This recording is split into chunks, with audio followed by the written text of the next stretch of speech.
దీనివల్ల ఎంత ప్రమాదమో తెలియని వ్యక్తి కాదు కదా అనేటువంటిది నా ఓకేలేండి, అది రిజిస్టర్ అయి ఉంటుంది. చిన్నప్పటి గారు వినిపించిందా? లేదు సార్, ఓకే, గాయత్రి గారి డిమాండ్ అదండి. ఒకవేళ సూపర్ 6 సజావుగా ఇస్తే లేచి దండం పెడతారా వైసీపీ వాళ్ళని?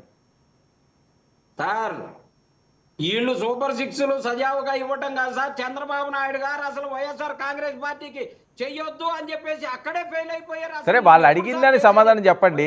ఇప్పుడు పెడతారా పెట్టరా? సార్ అదే చెప్పాను సార్, వైఎస్ జగన్మోహన్ రెడ్డి గారు చేసినట్టుగా చేస్తే చాలు, వీళ్ళు అంతకన్నా ఎక్కువ కూడదు. అలా చేసిన సెల్యూట్ చేస్తారు. చెప్పండి. జగన్మోహన్ రెడ్డి గారు లాగా మేము చేస్తే మేము 11 సీట్లు వస్తాయి మాకు. అలా చేయకూడదు, మంచిగా చేయాలి. హామీని నెరవేర్చారు. చెప్పగలుగుతాం. వాళ్ళని చెప్పమనండి సార్. ఈ వాళ్ళకి 8 నెలలు అవుతుంది. కులం చూడం, మతం చూడం, పార్టీ చూడం. ప్రతి కార్యకర్త కానీ రాజకీయ రాష్ట్రంలో ఉన్న ప్రతి వాళ్ళకు కూడా అర్హత ప్రామాణికంగా తీసుకొని ఇస్తామని సంక్షేరంగా చెప్పానండి. ఆ డైలాగ్ చెప్పానండి. కీర్తన గారిని చెప్పానండి, గాయత్రి గారిని చెప్పానండి.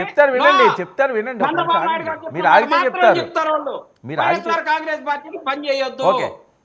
ఓకే, మీరు ఆగితే చెప్తారు, చెప్పనివ్వండి. సార్, జగన్మోహన్ రెడ్డి గారి లాగా పనితీరు చేస్తే మాకు కూడా 11 సీట్లు వస్తాయి సార్. అదొక క్లారిటీ. రిమోట్ ఏరియాస్ లో కూడా రోడ్ వేసాను సార్. ఈ రోజు ఆ రోడ్ల దాఖలాలు వీళ్ళు వేయలేదు కాబట్టి దానికన్నా అప్రిషియేట్ చేయాలండి. ఫస్ట్ వీళ్ళు కనీసం మెయిన్ రోడ్లలో ఇబ్బందులు ఉంటే రోడ్లే లేదు, మేము రిమోట్ ఏరియాస్ రోడ్ వేసాం. ఆ విషయం గమనించమనండి. ఒక డిప్యూటీ సీఎం హోదాలో ఆయన పంచాయతీ మినిస్టర్ గా ఉంటారు, సీఎం గా ఉంటారు.